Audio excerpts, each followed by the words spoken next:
fazer o texto dinâmico, eu vou começar definindo aqui um objeto para o valor da ordenada do ponto A, um valor para a ordenada do ponto C, outros valores para as abscissas de C e B, que são necessários aqui para calcular, né, a tangente de alfa, para fazer o cálculo dessa expressão. Então a gente vai fazer assim, ó. O A, se a gente deixar aqui o mouse, aqui, o GeoGebra mostra as coordenadas do ponto A, né? Eu vou arrumar aqui para ficar bem aqui no vértice da malha, ó, com coordenadas 14 e 8. O B também já está lá no 2 e 2, ok?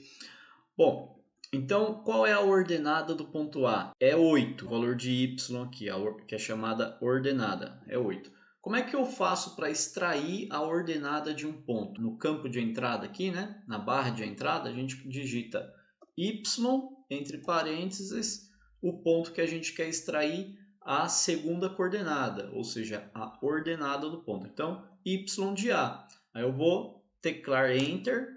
Foi construído aqui, ó, o número C igual a 8, que corresponde a ordenada do ponto A. Da mesma maneira, eu vou fazer isso para os outros valores necessários. Então, eu preciso do y de C. Então, vou fazer aqui y entre parênteses C, Enter. Eu preciso do x de C e depois do x de B. Então, x de C, x de B. Pronto, foram construídos aqui, ó, 4 números que eu vou usar agora para fazer o texto dinâmico. Então, vamos selecionar a ferramenta texto e vamos fazer esse texto dinâmico aqui. Então, vamos selecionar aqui, assinalar a fórmula LaTeX, né? O que eu quero calcular? Vamos lá. Quero calcular a tangente de alfa, então vou indicar aqui, tangente de alfa.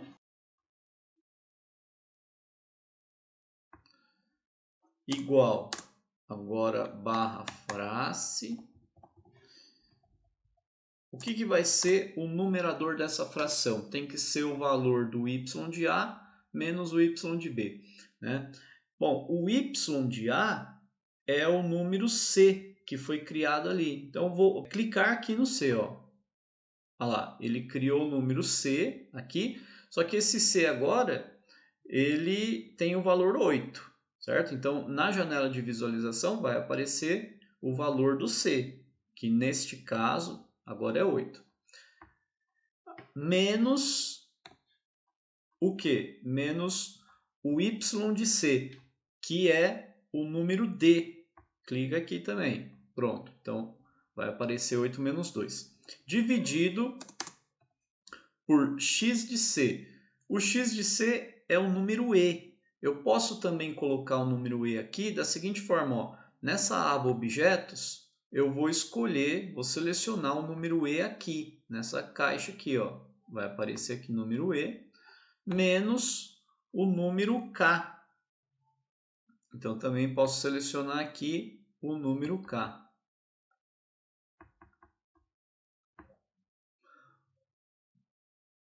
Beleza? Bom, continuando aqui para a gente obter o resultado, né? Agora eu quero o resultado das diferenças. 8 menos 2. Então, vou digitar aqui, de novo, vou fazer a fração. E no numerador, eu vou colocar agora, eu vou selecionar aqui um número qualquer, porque agora eu vou clicar dentro do quadrado que está o número, né, o número G, porque eu vou colocar agora C menos D, vou digitar, porque daí ele vai retornar o resultado dessa conta, né? C menos D, ou seja, 8 menos 2, 6, tá vendo? Vamos fazer a mesma coisa lá para o denominador. Eu tenho que fazer E menos K no mesmo quadrado. Então, você seleciona qualquer número aqui, só para aparecer um quadradinho ali. Clica dentro do quadrado e agora digita E menos K. E menos K. Pronto, aí eu tenho os resultados. Ó, 8 menos 2, 6. 14 menos 2, 12. E agora vamos para o resultado final, né, que é a divisão de 6 por 12. Então, a gente vai colocar assim agora, ó. Vamos selecionar um número para aparecer um quadradinho.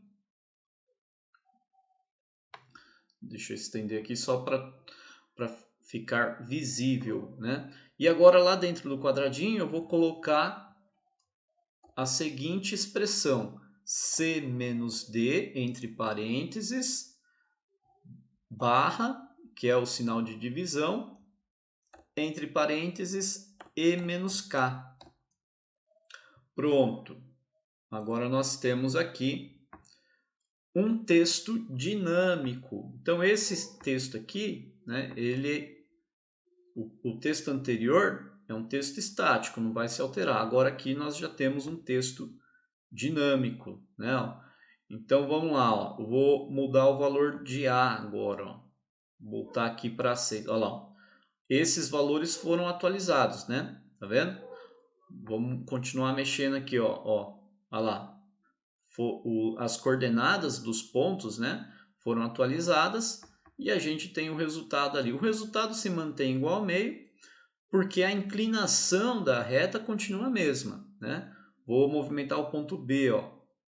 Os valores também são atualizados, né? Legal, né? Então, nós já sabemos fazer o texto dinâmico, então vamos dispensar esse texto aqui, que é o texto estático. Seleciona e aperta Delete. E aí nós podemos também alterar os valores dos coeficientes da função, né? Que o texto dinâmico também vai ser atualizado. Ó, né?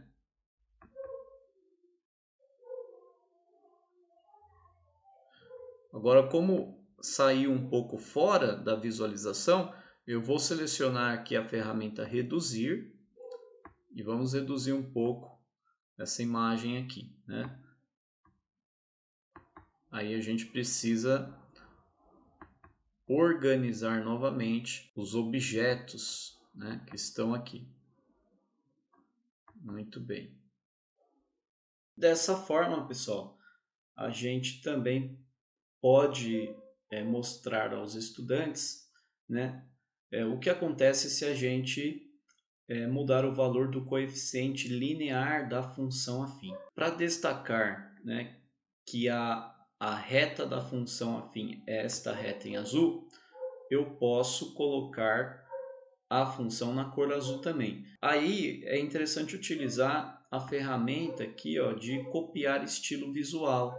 Então vou selecionar a ferramenta, como que ela funciona? Selecione um objeto, então clique, toque nos demais. Então vou selecionar essa reta em azul, que eu quero copiar o estilo visual dela, e aí eu vou clicar agora na função, para ela ficar com a mesma cor. Então agora nós temos aqui a função na cor azul, vou colocar ela para lá, ela não está indo, ó, porque ela ficou fixada na tela aqui, ó. Então eu vou selecionar, né, esse texto aqui e clicar nesse cadeado aqui, ó. Aí ele abriu, então agora eu posso movimentar. Vou colocar para cá. Beleza. Então vamos ver o que acontece se eu mudar o coeficiente linear, né? O valor do 3 aqui, ó. Vamos mudar, no caso, menos 3, né? Vamos mudar. Se a gente aumenta o valor do coeficiente linear, a reta sofre uma translação para cima, né? E se a gente diminui o valor, ela sofre uma translação para baixo. Mas a gente pode observar que o coeficiente angular, né, o valor da tangente de alfa, não se altera, né? Então, o coeficiente linear não influencia no coeficiente angular da função afim, tá vendo?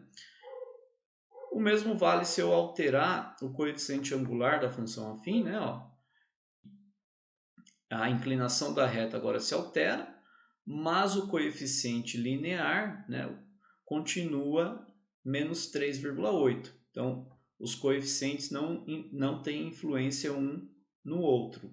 Então, com o GeoGebra fica fácil, né, de explicar e mostrar para os alunos a influência dos coeficientes no gráfico da função afim. Aproveitando aqui a oportunidade, né, pessoal? Esse é um caso que seria interessante trabalhar com duas janelas de visualização. Então, o que eu vou fazer? Eu vou colocar a construção aqui, o gráfico da função, né, na janela de visualização 2. E eu vou deixar o controle deslizante, os controles deslizantes e os textos aqui na janela de visualização 1, né, nessa janela aqui, tá? Então, o que eu faço? Eu vou selecionar todos os objetos que eu quero exibir apenas na janela de visualização 2. Então, eu quero exibir a função, né, o gráfico da função, então selecionei ela. Eu quero exibir os pontos, então eu vou segurar o Ctrl e clicar aqui em cima de ponto, ó, aí já seleciona todos os pontos. Eu quero exibir também os segmentos de reta, então seguro o Ctrl, clica aqui em segmentos. E apenas isso, né? Não tem mais, tem também o ângulo, eu quero que os ângulos sejam exibidos lá também, né? Então Ctrl e clica em ângulo para selecionar todos os ângulos aqui. Muito bem, então acho que é só isso que eu preciso exibir na janela de visualização 2. Então agora eu posso clicar com o botão direito em cima da seleção, acessar aqui propriedades. Vou acessar a propriedade dos objetos e vou na guia avançado. Na guia avançado, nós vamos ter lá, ó, as janelas de visualização, em qual delas está aparecendo os objetos. Então, os objetos selecionados, né, aparecem na janela de visualização e na 3D. Na 3D eu não estou usando, não precisa, né, deixar marcado. Então, vou marcar agora a janela de visualização 2 e desmarcar aqui. Muito bem. Fecha. Olha, faltou também os textos, pessoal. Esqueci desses textos aqui, né? Da letra A, B, C e o ângulo alfa. Então, vou selecionar agora esses textos aqui. Bom, posso selecionar por aqui, né? Ó, eu vou clicar em algum ponto da tela com o botão direito, fazer um retângulo de tal forma que todos os objetos que eu quero selecionar fiquem dentro desse retângulo. E aí clica com o botão direito do mouse de novo, propriedades, guia avançado, desmarca aqui a janela de visualização, marca janela de visualização 2. Pronto, agora sim eu posso exibir a janela de visualização 2. Nessa janela de visualização 1, agora eu posso esconder a malha e posso até esconder os eixos. Aí fica com um visual mais limpo, né? Aí eu tenho aqui a janela de visualização 2, ó. Legal, né? Então agora eu posso mexer aqui nos controles deslizantes, que são os coeficientes da função afim, né? E ver o efeito no gráfico, ó. Muito bem.